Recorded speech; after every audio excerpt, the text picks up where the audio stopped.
natin. Ayan, kitang-kita nyo naman po yung buong bangketa natin at sasakyan na po yung humarang, sumakop.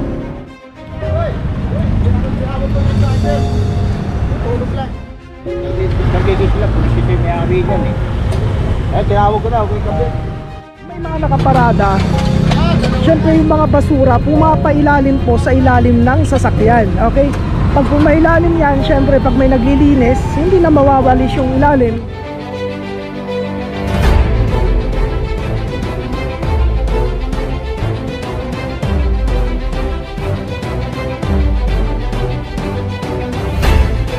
So ayun po na, magandang umaga po sa inyo mga kanood. This is Mimark TV.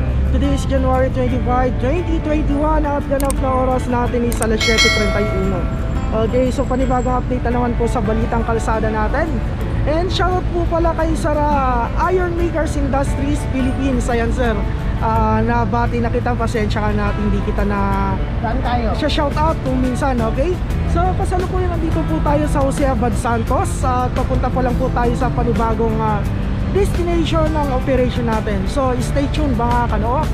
And shoutout po sa ating MYOD and sa ating mga kababayan dyan. Pag tapat natin, hindi po porket tapat natin ay pag-aari natin, okay? Sa gobyerno pa rin po ito, okay? So yung mga iba po, shoutout natin sa bandang huli na lang. God bless. Alright, so ayan po, panibagong update ano, Toyota Innova dito sa corridor, corner po ng Bagak Street. Okay, so nandito sa street corner itong isang sasakyan ano.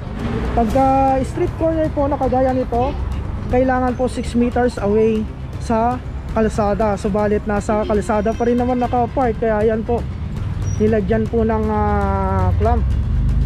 Okay, ayan, natended po yung sasakyan, illegally parked po sa kalsada. Okay, so dito po sa area may one side parking po tayong tinatawag, okay? So balit andito po sa kabila. Alright, so ayan na po yung notice. Let's go. Ayun kayo sa akin ha, dapat kain pa ako. Ayan, pinangga si sir, tapos tumakbo. Buti na lang naharang ng mga taga rito sa ano, sa Solis Street. Abad Santos po siya tumakbo. Ayan o, tatandaan po natin yan. Ayan. Salamat sir. Ingat. Isang Toyota Innova mga kanao, nasa kalsada, kitang-kita naman natin oh. Kalsadang-kalsada, yung sasakyan talagang lagpas-lagpas, kalahati ng isang lane. Alright. Okay, so kasalukuyan na po nilalagyan ng clamp at ito yung angulo niya. So yun po yung puting guhit ng kalsada, nandito na ho, ayan oh. Kalahating-kalahati ng isang lane yung kanyang sinakop. Tapos doon, ayan po, wala pong tao sa loob, unattended po talaga. Lang yun, kahit hindi na natin silipin yung mga ibang angulo ano, automatic po nasa kalsada kasi, kaya ayan naklamp. Ayun na po yung notice with a penalty of 900 pesos, okay? Let's go. Okay, Rahabago Street or tawagin na nating Raksabago. Okay, ganda ng parada ng kulay pulang sasakyan oh. Okay, so ayan po yung kanyang angulo guys sa kalsada. Isang CRV, Honda CRV. Ayan oh. Alright, so ayan, kita nyo naman po yung gitnang guhit ano, unattended. Okay, gusto, paggabi pa to nakaparada. Tapos, for customers parking, isang Hyundai Starex. Customers parking daw sa kalsada. Ano, nasa kalsada. So ayan po yung bangketa natin. Ito po yung kalsada at ayun na po yung guhit. So ito na lang po yung natitira na dadaanan na sasakyan oh. Wow, the one and only PLDT home, Toyota Vios, kulay itim, nasa kalsada. Alright, so gusto, ito yung panibagong taon na makakapag-clamp po yung ating team ng isang PLDT home na naman. Kalsadang kalsada po yung kanyang pinaradahan at ayan, wala tayong masasabi sa mga sasakyan ng PLDT yung palaging nakaklamp. Sana po bago tayo pumarada sa isang lugar, isipin muna natin kung makakaabala yung sasakyan natin o hindi. Montero Sport, Toyota Innova, and Toyota Innova na kulay pula. Ayan, nakahabol lang po yung driver. So pag hindi po tayo dumating, hindi dumating yung team natin, hindi nila aalisin. Barangay 160 Zone 14. Ayan o.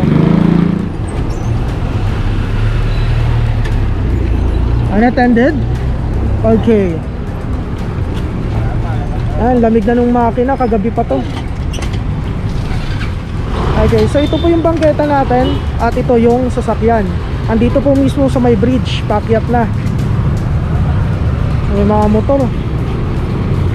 Wala akong masabi dito sa Rahabago Street. Ang dami. Honda. Isang Honda Brio. Ayun, nakaano pa oh, car cover talaga.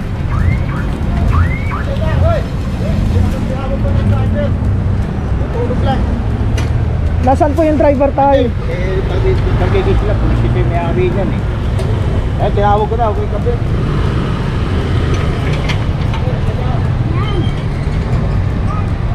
So ibig sabihin yung may-ari nito nandun pa sa looban.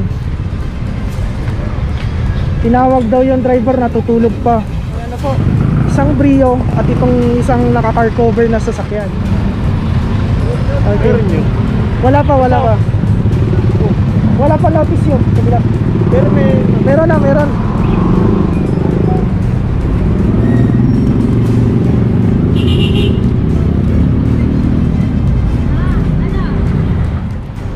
Okay, nasa bangketa, naka-car cover.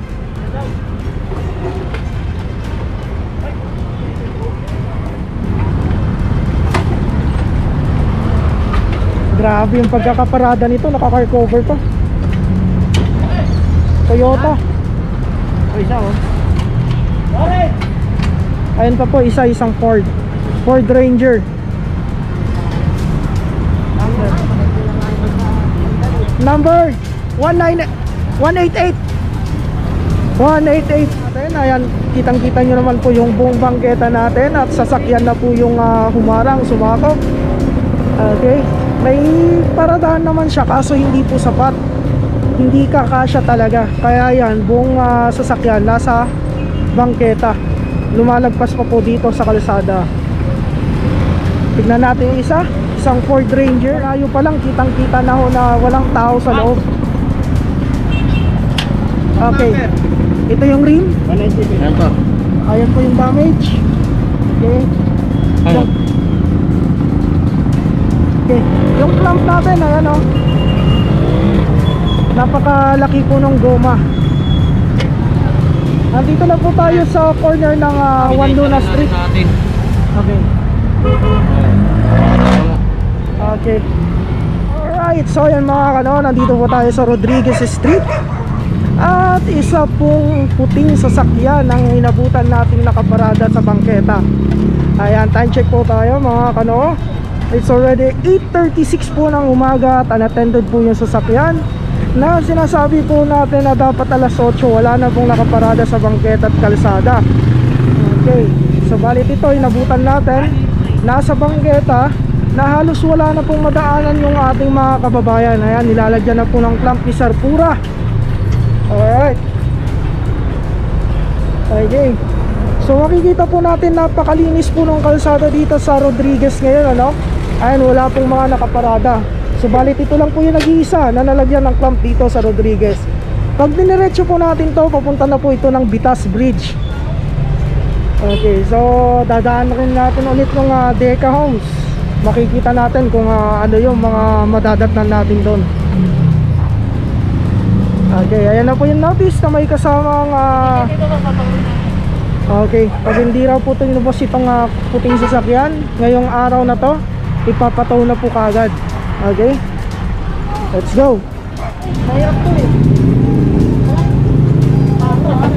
Alright, Deca Homes. Ha! Yeah! Isang jeep. Okay, against the flow po yung pagkakaparada at kasama itong isang Suzuki. Ayan o, nagdudumi yung bangketa at saka yung kalsada natin dahil pag may mga nakaparada, syempre yung mga basura pumapailalim po sa ilalim ng sasakyan. Okay, pag pumailalim yan, syempre pag may naglilinis, hindi na mawawalis yung ilalim. Kagaya niya, no? Ang dami, sobrang dugyot. At may mga ganito pa oh, talagang pag uminom sila ng kape, iiwan na lang po dito sa mga gilid. Once again, ang location po natin, nandito tayo sa Deca Homes, Bitas. Okay, ayan po yung itsura ng isang Ertiga Suzuki. Ayan, kasama po yung jeep na naklamp dito sa kahabaan ng Bitas. Ayun, may driver naman po yung jeep. Ayan, umaandar po. Maliban lang dun sa isang Toyota na nasa unahan. Ayun, ginagawa yung jeep. Tignan nyo naman po yung pagkakaparada nito. Baho. Baho? Yes, amoy na amoy po natin. Mabaho talaga. Baho, no? Yes sir, tangi. Karamihan po kasi pag may mga nakaparada po dito. Ayun, ayun oh.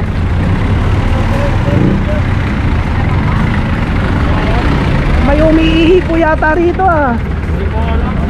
Ayun oh. Hindi naman ako kami naiinig yan. Yes sir.